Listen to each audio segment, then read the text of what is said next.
Welcome to the Coach's Corner. After a week off, we are back here at the Tivoli Tap House, a great place to find great food as well as great beer. I'm Tony Almanza, and alongside me is David Moreno. David, how was your weekend? It was a great week and a week off. I mean, it was a fun weekend. So, Tony, I guess it was your birthday on Friday. What was you doing on your weekend? Oh, you know, I just pretty much just relaxed. Just had the last show of the Met Report. Just had a good day, I guess. Nothing else. Yeah, I know what you mean. Got Met Report, senior show, shed a few tears, and called some games for Eric. So nice. That's good. Well, David, who do we have on the show today? We will talk track and field because you know what? They completed the RMAC championships. Nice. So we'll talk with Coach Janis Christopher about how it all went. And then we'll next talk to the softball team because they finished their regular season schedule this weekend, and now they're headed to the RMAC tournament. So we'll have Coach Annie Van Wetzinga on the show, and then we'll also talk to student athlete who's a graduating senior, Sarena Espinoza, about her thoughts on the upcoming games. Nice. Well, there's nothing better to talk about than the playoffs, but before we do that, we want to give you a recap of what happened this past week in Roadrunner sports. The softball team finished out their regular season with a 4-game sweep of Adams State at home. Senior right fielder Annika Anderson exploded for 4 hits, 2 triples, and a home run, and 7 RBIs to lead the squad from the dish. The Roadrunners finished in 4th place in the final RMAC standings and will head to Grand Junction for the RMAC tournament starting this Thursday. As we mentioned, our outdoor track and field team completed the RMAC championships in Golden. Michael DK led the way once again, finishing 3rd overall, winning bronze in the 400-meter dash. The men's 4x400 relay team that consisted of Brandon Bodner, Ryan Boucher, Michael DK, and Saeed Moreno finished 4th, just missing on the bronze. Michaela Renfro finished 9th in the 400-meter dash, while the women's 4x400 relay finished 10th overall. For the full meet results, check out roadrunnersathletics.com. Our golf team completed the RMAC championships in Chandler, Arizona this past week. Coach Stephanie Ferguson led the squad to a 5th place finish, which led the team by senior Meg McMullen, who finished with a final score of 228. That included an incredible 72-day 2, and she would finish 7th overall at the championships. For the boys of spring, as our baseball team took their talents to Lakewood to take on Colorado Christian. They opened up the 4-game set with a 12-4 victory on Friday. Logan Sewell continued his sensational first season by collecting 3 hits, which included his 5th home run on the season. He drove in 5 in the win and helped lead his squad to the 3-1 series win over the Cougars. There's just one more weekend left in the regular season for Coach Strange's squad. So now we say hello to head coach of the track and field team, Janis Christopher. Coach, thanks for coming on the show. Thank you guys for having me once again. So let's talk about your team this past weekend. The previous weekend, your squad ran hard in California.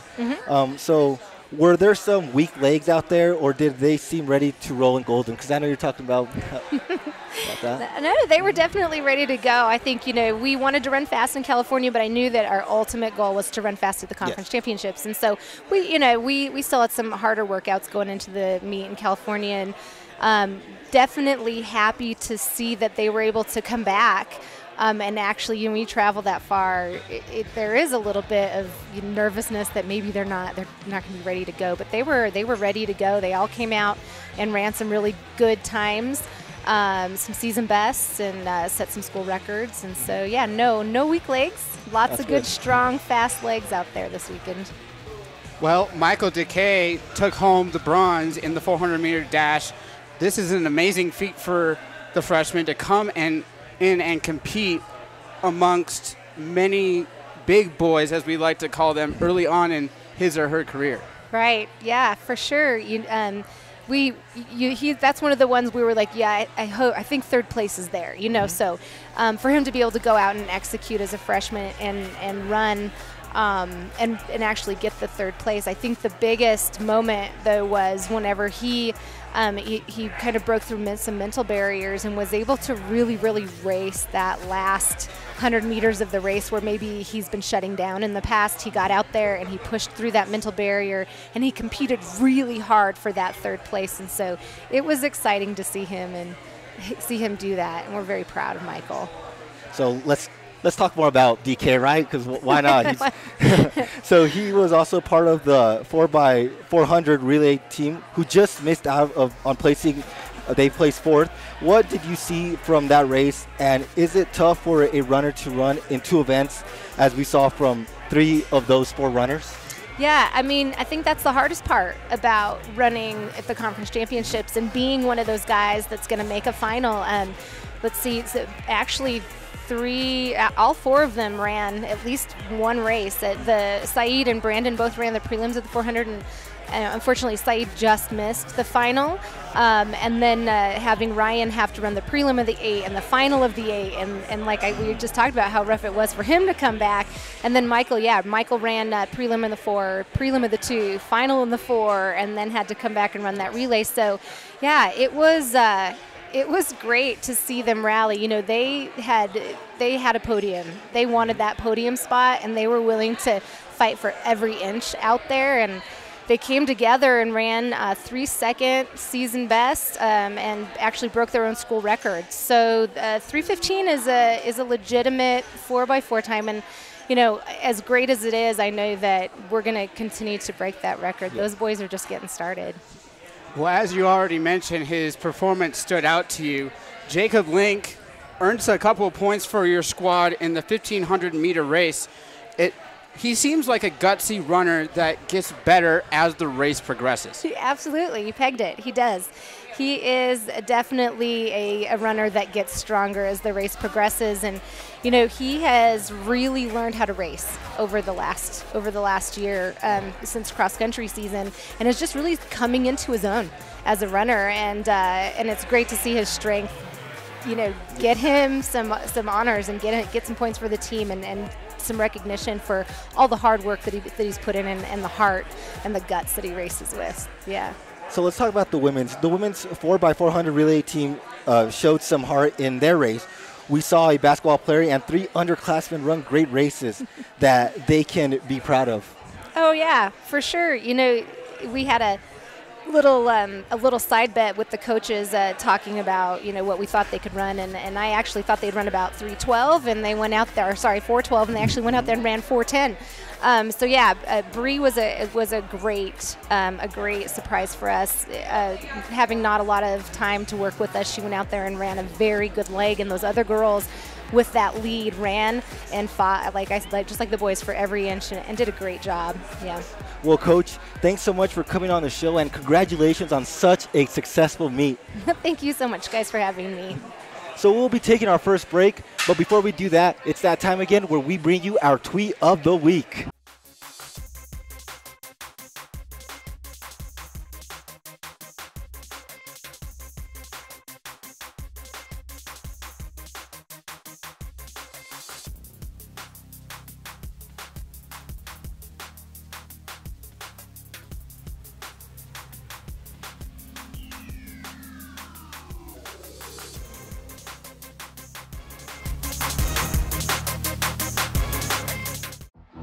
Being a champion takes more than skill, more than endless drills, more than using your head. Being a champion takes the heart to give it your all, the agility to thrive from any angle, and the relentless drive to be the best. Welcome to Division 2, where the pursuit is yours to create, and the question isn't, can you do it? It's, will you? I'm Brendan Krogge. I'm a senior at MSU Denver. I run for MSU Denver cross-country team. You're watching the Coach's Corner. Get rowdy. My name is Erica Ruiz, and I am a senior at MSU Denver. You are watching the Coach's Corner. Get rowdy. Welcome back to the show. Before we talk softball with Coach Van, we want to tell you about an event that is happening right here at the Tivoli Tap House this week. This Thursday from 7 p.m. to 8 p.m., the Tap House will be hosting their Build a Brews. It's a fun event where you build your own Lego drone while the Tap House will be providing your first drink of the evening. So come on out to the Tap House this Thursday. You can find more information on TivoliBrewingCo.com. So now we say hello to head coach of the softball team, Annie Van Wetzinga. Coach, thanks for coming on the show. Yeah, absolutely. Thanks for having me. So let's get that emotional stuff out of the way first. It was senior weekend for your squad, and most of those girls have been here for 3 or 4 years. Yeah. So a lot of time has been spent with those 4 girls. Can you tell us a little bit about that class? Yeah, definitely a special group of girls, the 4 of them. I think the best thing I can say about them is that, they've done some really nice things on the field, but I think the best thing about them is who they are as people and watching them grow through their time here in their careers. They've done their biggest contribution, I think, has been their leadership, their positivity, helping set the standards and the culture of our program. And honestly, their loyalty to the coaching staff and to the program has been huge. And it means a ton to me to have people like that have been part of our program. You celebrated, as we said, you celebrated the seniors before the doubleheader. Is it tough for the girls and for yourself to get emotional right before the game?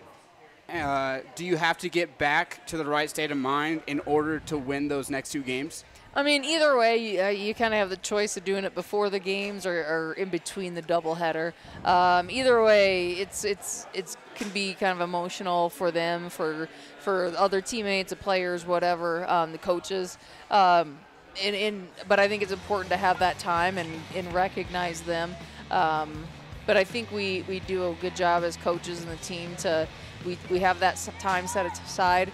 And then when it's time to go, we get back on it and go. And I think we try to talk to them about, like, there's more games to be played. And today it's not really about being sad, it's about celebrating being on your field for the last time and having this opportunity. And I think that day especially starts to show them, like, the appreciation of kind of the clock is ticking and to kind of appreciate, every inning, every moment and that sort of thing. So I know one thing that stood out when I interviewed some of the players on Saturday. They mentioned that one of the things that stood out to them in their whole career is they really admired how you coached them and how, on a personal level, that you helped them out a lot. What does that mean to you when they mention how it almost, I think it was Sarena that mentioned that you were like a motherly figure to her? Yeah, well, it means a lot, because you recruit kids and you get to know them, and a lot of times maybe at shows like this on the highlights and in the press releases, you're always talking about the good times, and we highlight the positives.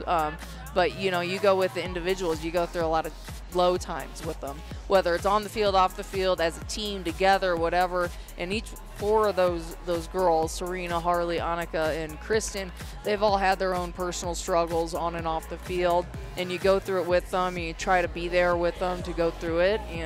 And they've had their hard times with me, like as coaching staff, as the head coach, sometimes you have to give a harsh truth, or say, like, you're not getting it done, or you got to deliver tough news, and that can be hard too. And I think that goes back to why their loyalty is so appreciated, because they stuck with it, they worked through it, and you see them grow through those times. So that's, I think, why those days get emotional. It's not the softball, which is what most people see. It's everything that they have on their journey. So let's talk about your games this weekend. You took on Adams State on your home field. We saw a lot of great performances this weekend, but let's talk about Annika Anderson, who had a great Sunday. We know she hasn't been putting up those kind of numbers from last year, but she might be heating up just in time for those playoffs. Yeah. I'd say it's probably fair to say Annika isn't numbers-wise having the year maybe she wanted, or maybe we had kind of penciled in. But she has had some really big hits for us the last couple weekends. She had the walk-off a couple weekends ago, with the bomb this weekend, and that ball was launched. And so yeah, I think she is starting to click. She's starting to settle in, and she's working through some things on her own. And again, I think she's somebody else who is just trying to like savor everything. And as she's starting to like appreciate just playing and being on the field, she's starting to relax a little bit more, which is nice to see. And through all of this, like, you know, she's maybe struggled a little bit this year. She's, you know, it's never wavered, her being a strong leader, having the really strong work ethic, which again, as a head coach, you really have to appreciate. Well, the last time we talked to you was on our last episode of Coach's Corner after that Saturn State series where the runs were hard to come by. Your squad had 33 runs in 4 games against Saturn State this weekend. Are you feeling better about your offense in spite of this weekend's performance? I think I've been feeling good about our offense for a while now. And I think the biggest thing is we have different people stepping up at different times. You know, like we talked about Annika maybe has had some struggles this year, but then, you know, this last few weekends she's had these huge at-bats, you know. And a lot of times hitting, it's not just about hitting all the time. It's about getting the key hit at the key moment, you know. Especially like the Saturn series when you go up against tough pitching, it's going to be about that. It's about having tough at-bats, finding ways to get people on base for walks, hits, reaching on an air, whatever it is, and then somebody behind them having that key hit, you know, to scrape those runs across. And so I feel really good about where our offense is at because we're putting together good at-bats. And like I said, kind of 1 through 9, we have different people at different moments doing stuff. And so when you look at our lineup, it's maybe not 1 or 2 of those really scary numbers, you know, like off the charts stats, but we're very, very consistent. It's time for you to toot your own horn. We saw a change in the outfield for your defense this weekend. Tess has and Megan Sandsberg switched spots in center field and left field. And then we saw a spectacular play by Sandsberg in left. So is that great? I knew that was going to to happen, and Meg's really good at those. So is that great coaching, or is that just like luck? Because of an injury, we swapped the two. Okay. And so to shorten up the throw for Megan in left field and put less stress on her, we swapped Megan and Tess. They both are pretty equal in terms of being able to use their speed out in the outfield and run down balls. So it's not big of a difference that way. And so, yeah, that's why we made the switch. And actually, I'm watching it right now. It was a really nice catch. And so, yeah, I guess it just made me look good, but that's why. But we have confidence in both of them to be able to cover a lot of ground, which is nice. Well, one player that we haven't talked about that deserves mentioning who thrived in her junior season is Ashley Kim. Something clicked for her late in the season last season, but this year she's leading the team in hits and runs, and stolen bases. Talk to us about her breakout this season. Yeah, I'm super proud of Ashley. It's fun, like, again, it's kind of like with the seniors this year. You see them through their career progress and grow. You're seeing that with Ashley right now. She definitely had her struggles her first 2 years, but there's nobody that works harder than her on the field, in the weight room. She's in great shape. She loves to compete. I think she kind of brings that competitive fire to the field for us, and it's really, really nice to see someone who works that hard, that means that much to them, it kind of pay off. And she has been a spark plug for us, hitting at the top of the order. And I think the biggest thing for her and the biggest reason it's paying off, besides all the hard work, is she's kind of letting herself relax. Sometimes when you're really competitive and fiery, it's hard to relax, and this year she's having more fun and playing loose, and you see the results. So your next stop is the RMAC tournament this Thursday, Friday, and Saturday. You'll be heading to Grand Junction for the double elimination tournament, and you've been a part of this tournament for a while now. How do you prepare for a tournament like this? I don't think you do anything much different. We just talking about the team about you got to play kind of one pitch at a time. Nothing gets too big, or you got to kind of keep your emotions in check. Can't look ahead. Like right now, we're just focused on minds. And honestly, the biggest focus is, I told the girls, there's 3 things, and that's all we can ask of you, is bring in your best attitude, your best effort, and your best energy.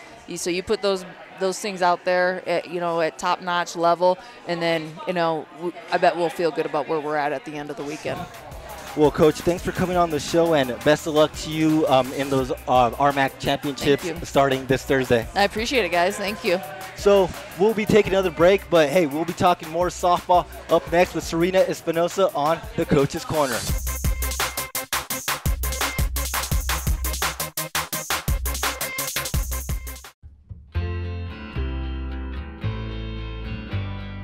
I pledge.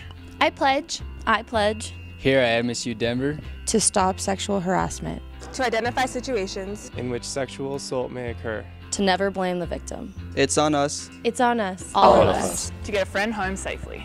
It's on us to be a part of the solution. And not part of the problem. Learn more and take the pledge at itsonus.org. I'm Sarena Espinoza, senior catcher for the softball team. In the past 4 years for some of these players, 5 years, as Espinoza comes in, what a play, the veteran catcher. And you're watching the Coach's Corner. Get rowdy. I'm Harley Hoosier, senior third baseman for the softball team. Good change. Right side, gets it through. One run's gonna come in. Another run, McGee heading home. She'll slide in, and Hoosier comes up with the 2-run single. And you're watching the Coach's Corner. Get rowdy. Thanks for coming back to the show. Before we talk to Sarena, we want to make sure that you're following our, you're buying your Roadrunner gear at shopmsudenver.com. The summer is almost here, and you can buy shorts, t-shirts, hats, and even some golfing gear as well. So make sure you represent Sarena and her fellow student athletes by representing those red and blue colors from shopmsudenver.com. So now we say hello to senior catcher and first baseman Sarena Espinoza from the softball team. Sarena, thanks for hanging out with us today. Of course, glad to be here. So we talked about you being a first baseman for the squad. You played catcher for your first 3 years. What was it like to learn a new position and to be effective with it on the field? You know, I was just kind of thrown into first base, which is fine. Had a lot of innings on my knees, so it actually worked out for my body in a sense where, you know, taking some time off, taking some games off, and being able to play somewhere else on the field. And I think that's a really cool experience that not a lot of people get to do. Never really played first base, but just kind of doing what I can for the team, and, you know, they needed me there, and, you know, I was excited to do it and learn it instead of just in a squat all the time. So, yeah. So do you prefer playing catcher or first baseman more? Definitely catcher. Okay. Like, hands down, that's where I'm most comfortable behind the plate. I played there my whole life, so I just kind of love the perspective of the game from back there, just seeing what's going on, being able to be the person that people look to, you know, when things get tough. You know, I love being in that position and being on the other side of some great pitching. Nice. Yep. Last night was the annual Rowdy Awards, and you took home the award presented to the most rounded student athlete in terms of grades, on-the-field performance, community service, and much more. What were your thoughts when you heard your name called? Wow, I felt so honored to be able to be presented with that award. There was some other great athletes, including my other co-president for SAC, Claire Gordon, that have contributed tremendously to Roadrunners athletics. So being able to be recognized, me personally, out of all the great student athletes there, was very cool. And you know, it's a great feeling to be recognized by your peers, other student athletes, and, you know, the administration, that they see the hard work that kind of goes behind the scenes. So it was awesome to be recognized on behalf of the Rowdy Award. You are on a tear right now. At the plate, you have 13 RBIs in just in the last 6 games, and we heard it come. Is it like from a sugary cereal that has been your secret weapon, or what has been the difference? Definitely the Fruit Loops. So we were on the road at Black Hills, and you know, I'm not really much of a breakfast person, but we kind of have to eat something. So I just grabbed some Fruit Loops and ate it. And then the first day when we came back home, I didn't do well, and I was like, man, I didn't have my Fruit Loops. So went to the store, got some Fruit Loops, and, you know, turned things around that next day. So it's kind of a thing now, but, you know, definitely turn around some things at the end of the season, which I'd rather have than, you know, start off really strong and then not be performing the way I should at the end of the season. So I'm happy with where I'm at, not thinking about the past, just wanting to move forward and keep contributing for my team. So would you be eating your Fruit Loops for those RMAC tournaments then? Oh, you already know I got another box. Well, you can't take any chances with the Fruit Loops. They're so tasty, right? They're irresistible. Yes, so good. So you've been through a couple of RMAC tournaments, and you even won one back in 2016. Yes. What does it take for a team to be holding that trophy at the end of the 3-day tournament? You know, I think just staying steady. Like, even when we did win, we weren't all completely healthy. We had a pitcher who's never swung a bat all season, taking that bat, take that walk, and play left field. So there's a lot of people out of position, but just staying steady, playing with it, and, you know, playing for each other. You know, that was a big thing, and I think that was something that was missing last season and clearly showed. We got 2 games and out, but that's not the same situation. We're a new team. We love each other. It's been an awesome year with this group of girls, and I couldn't be more happier to enter the tournament my senior year with this group. Well, you celebrated Senior Day this past weekend. Yeah. Your family was here to stand out by you for the last day on the field at the Regency Athletic Complex.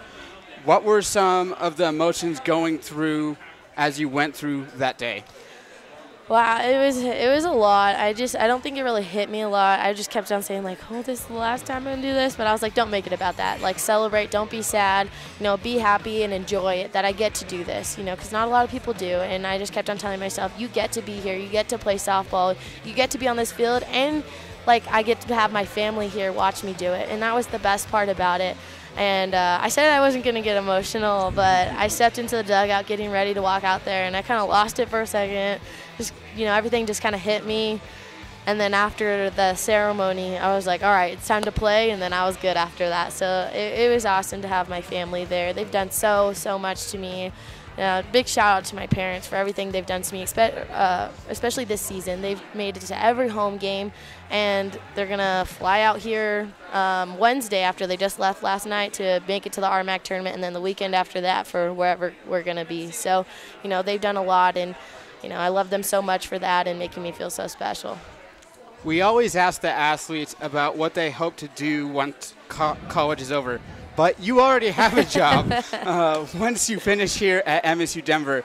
Can you tell us what you're doing this summer?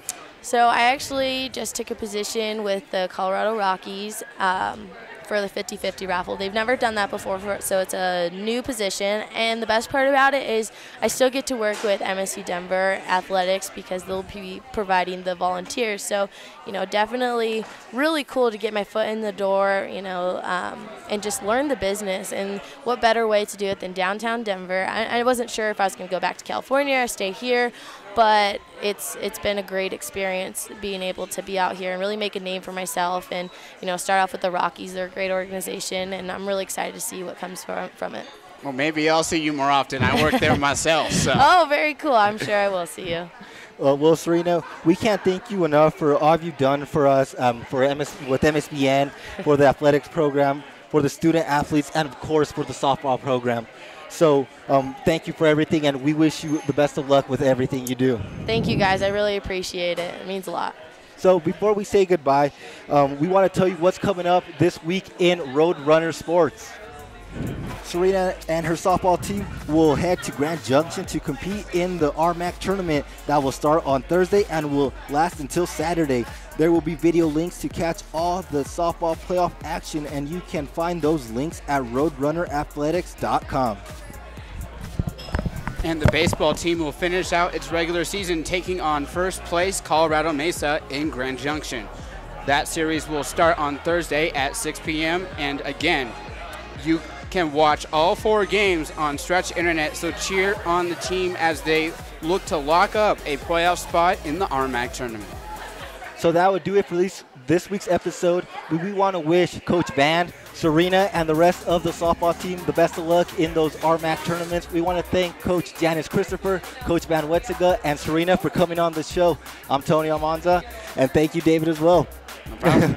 We'll see you next time on the Coach's Corner.